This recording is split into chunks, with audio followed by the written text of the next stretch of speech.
அனைவருக்கும் வணக்கம். விருச்சிக ராசிக்காரர்கள் உலகின் எந்த மூலையில் இருந்தாலும் ஏப்ரல் 11ஆம் தேதியிலிருந்து ஏப்ரல் 17ஆம் தேதி வரை இவை நடந்தே தீரும் என்று சொல்லக்கூடிய வகையில் விருச்சிக ராசிக்காரர்களுக்கு எந்தெந்த நிகழ்வுகள் அமைந்துள்ளன, அதிலும் குறிப்பாக இந்த வேளையில் ஏற்படக்கூடிய கிரகநிலைகளின் அதிரடியான மாறுதல் என்பது உறுதியாகவே விருச்சிக ராசிக்காரர்கள் உலகின் எந்த மூலையில் இருந்தாலும் தங்களுடைய வாழ்வில் அதிரடியான மாற்றத்தை சந்திப்பதோ மிக சிறப்பான வாய்ப்புகளை உருவாக்கி கொள்ளக்கூடிய ஒரு தருணமாகவும் பொற்காலம் என்று சொல்லக்கூடிய வகையில் சந்தர்ப்பங்கள் நிறைவாக அமைவதற்கான சாத்தியக்கூறுகளும் நிறைவாக கிடைக்க போகிறது. ஏனென்றால் மிகவும் வலுவாக இந்த வேளையில் ராசியின் அதிபதியாக இருக்கக்கூடிய செவ்வாய் அப்தமஸ்தானம் என்று சொல்லக்கூடிய 7ஆம் இடத்திலிருந்து அஷ்டமஸ்தானம் என்று சொல்லக்கூடிய 8ஆம் இடத்திற்கு வக்ரகதியில் வலம் வந்து பிறகு பலம் பொருந்திய அமைப்பில் தற்போது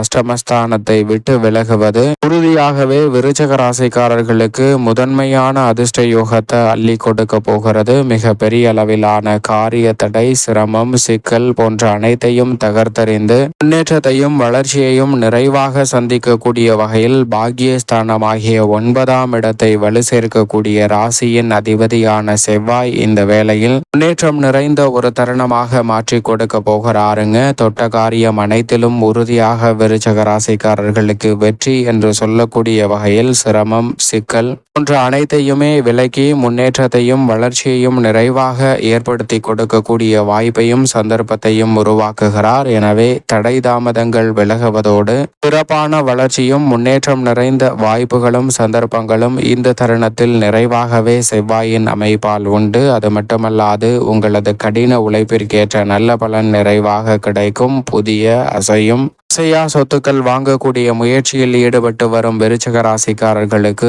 தடையில்லாமல் இந்த வேளையில் காரிய வெற்றி நிறைவாக உங்களை தேடி வரும். பூர்வீக சொத்துக்கள் ரீதியான பிரச்சனைகள் விலகுவதோடு அதிரடியாகவும் தடாலடியாகவும் பல பணிகளை இந்த வேளையில் விருச்சிக ராசிக்காரர்கள் மிகவும் சிறப்பாக செய்து முடிப்பதற்கான நல்ல வாய்ப்பும் சந்தர்ப்பமும் எவ்விதமான தடையும் சிக்கலும் சிரமமும் இன்றி இந்த வேளையில் உங்களை தேடி வருகிறது. சரியாக பயன்படுத்திக் கொள்ளுங்கள். அதோடு மட்டுமல்ல விருச்சிக ராசிக்காரர்களை பொறுத்த வரைக்கும் இந்த வேளையில் மிகவும் வலுவாக சந்திரன் மிக அற்புதமான மாற்றத்தை கொடுக்கக்கூடிய வகையில் துவக்கத்தில் லாபஸ்தானத்தில் வலம் வருகிறார். அதற்கு பிறகு மிகவும் வலுவாக விரயம், ஜென்மம் என பல இடங்களை அலங்கரிக்க போகிறாருங்க. சந்திரன் இந்த வேளையில் அதிரடியான மாற்றத்தை ஏற்படுத்தி கொடுக்கக்கூடிய அமைப்பில் வலம் வருவதோடு மட்டுமல்லாது துவக்கத்தில் லாபத்தில் வலம் வரக்கூடிய சந்திரனின் அமைப்பால் காரியம் அனைத்திலும் உறுதியாகவே வெற்றி கிட்டும் என்று சொல்லக்கூடிய வகையில் அதிரடியான வாய்ப்புகளும் சந்தர்ப்பங்களும் நிறைவாக உண்டு.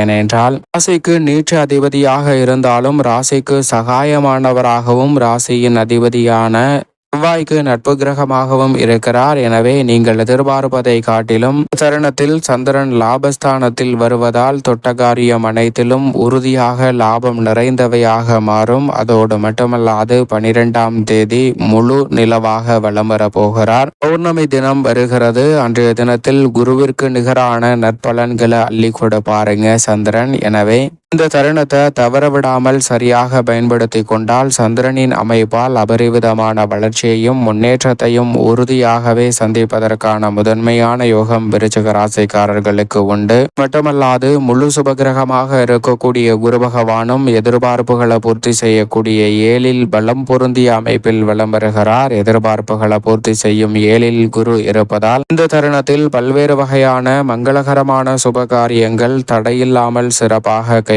நீங்கள் நினைப்பதை காட்டிலும் பல்வேறு விஷயங்கள் இது நமக்கு சாதகமாக அமையாது என்று நினைத்த விஷயங்கள்ல கூட மிக சிறப்பான வளர்ச்சியையும் முன்னேற்றத்தையும் உறுதியாக சந்திப்பதற்கான முதன்மையான அதிர்ஷ்ட யோக வாய்ப்புகளை விருச்சிக ராசிக்காரர்களுக்கு உருவாக்கி கொடுக்கிறாருங்க. எனவே குரு பகவானின் அமைப்பால் சிறப்பான நன்மை உண்டு. அது மட்டுமல்லாது சப்தமத்தில் அமர்ந்திருக்கக்கூடிய குரு பகவான் தனது சுப பார்வையால் ஜென்மராசியை பார்ப்பதோடு லாபஸ்தானம் மற்றும் தைரியஸ்தானத்தையும் பார்க்கிறார். குரு பார்க்கின் கோடி நன்மை என்று சொல்லக்கூடிய வகையில் குருவின் சுப பார்வையால் பல்வேறு வகையான சுப விரயங்களை சந்திப்பதோடு மிக சிறப்பான வளர்ச்சியையும் முன்னேற்றத்திற்கான மிக சிறப்பான வாய்ப்புகளையும் இந்த தருணத்தில் நிறைவாக சந்திக்க முடியும். இந்த வேளையில் நீங்கள் எதிர்பார்ப்பதை காட்டிலும் திருமணம், காதுகுத்து, வளகாப்பு, புதுமனை புகுதல் போன்ற அனைத்து வகையான காரியங்களும் விருச்சக ராசிக்காரர்களுக்கு தடையில்லாமல் கைகூடுங்க. குடும்பத்தில் மகிழ்ச்சி அதிகரிப்பதற்கான சாத்தியக்கூறுகளும் உறவுகளுக்கிடையே உறவு பலப்படுவதற்கான நல்ல நன்மை நிறைந்த வாய்ப்பும் உண்டு. அது மட்டுமல்லாது சனி பகவானும் திருக்கணிதத்தின்படி 5ல் நுழைந்து விட்டால் மோகமான வாய்ப்புகளை உறுதியாக ஏற்படுத்தி கொடுக்கிறாருங்க. அர்த்தாஷ்டம சனியின் பாதிப்புகள் கட்டுக்குள் வந்திருக்கக்கூடிய இந்த வேளையில் பகைத்து கொண்டிருந்த பல நிகழ்வுகளில் நட்பும் இணக்கமும் பிறக்கக்கூடிய ஒரு தருணமாக பார்க்கப்படுகிறது. இந்த வேளையில் தேவையற்ற பிரச்சனைகளில் சிக்கிக் கொண்டிருந்த உங்களுக்கு அதிலிருந்து எளிதில் வருவதற்கான நல்ல சந்தர்ப்பத்தை சனி உருவாக்கி கொடுக்கிறார். அதோடு மட்டுமல்லாது நிழல் கிரகமாக இருக்கக்கூடிய ராகு 5லும் கேது லாபஸ்தானத்திலும் இருப்பதால் எதிர்காலத்தை பற்றிய அச்சம் நீங்கக்கூடிய வகையில் தொழில்துறை வியாபாரத்துறையில் மிக சிறப்பான ஒப்பந்தங்களையும் நிரந்தர வருவாயை உருவாக்கி கொள்ளக்கூடிய நல்ல சந்தர்ப்பமும் இந்த வேளையில் கிடைக்கிறது. மிக பெரிய அளவிலான நெருக்கடி என்று இருக்கக்கூடிய பல காரியங்களும் விலகி வளர்ச்சிக்கான நல்ல வாய்ப்பும் சந்தர்ப்பமும் இந்த வேளையில் எவ்விதமான தடையுமின்றி நிழல் கிரகமான ராகு கேது மற்றும் சனியின் அமைப்பால் நிச்சயமாக சந்திக்க முடியும். அதோடு மட்டுமல்லாது இந்த வேளையில் ராசியின் அதிபதியான செவ்வாய்க்கு நட்பு கிரகமாக இருக்கக்கூடிய சூரியன் ரூணரோக சத்துருஸ்தானம் என்று சொல்லக்கூடிய 6ல் 14ஆம் தேதி முதல் நுழைந்து அங்கு உச்சம் பெறுகிறார். யோகஸ்தானமாகிய 6ல் சூரியன் உச்சம் பெற்றிருப்பது அனைத்து வகையான தடை தாமதங்களையும் தகர்த்தெறிந்து முன்னேற்றத்தையும் வளர்ச்சியையும் நிறைவாக சந்திப்பதற்கான முதன்மையான யோகத்தை நிச்சயமாக அள்ளி கொடுக்க போகிறது. மிகப்பெரிய அளவிலான நெருக்கடிகள் சிரமங்களை தவிர்ப்பதோடு அலைச்சல் சிரமம் இல்லாமல் பல பணிகளை செய்து முடிக்கக்கூடிய வாய்ப்பும் சந்தர்ப்பமும் உண்டு. அது மட்டுமல்லாது இந்த வேளையில் நீங்கள் நினைத்தபடியே பல்வேறு வகையான சிரமம் நிறைந்த காரியங்களை கூட எளிதில் செய்து முடிக்கக்கூடிய அற்புதமான வாய்ப்பை சூரியன் நிச்சயமாக ஏற்படுத்தி கொடுக்கிறார் விருச்சிக ராசிக்காரர்களுக்கு.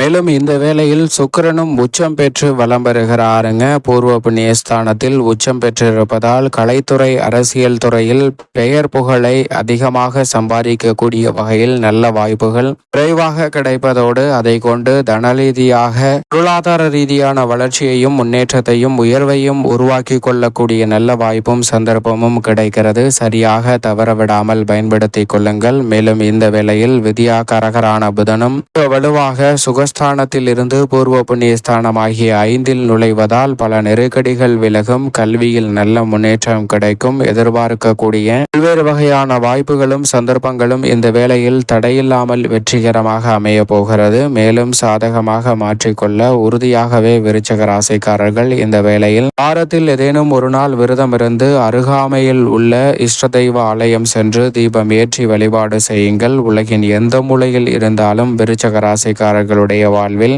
நிச்சயமாக நன்மையும் முன்னேற்றமும் தடையில்லாமல் இந்த வேளையில் உங்களை தேடி வரும் என்பதில் சந்தேகமே இல்லை.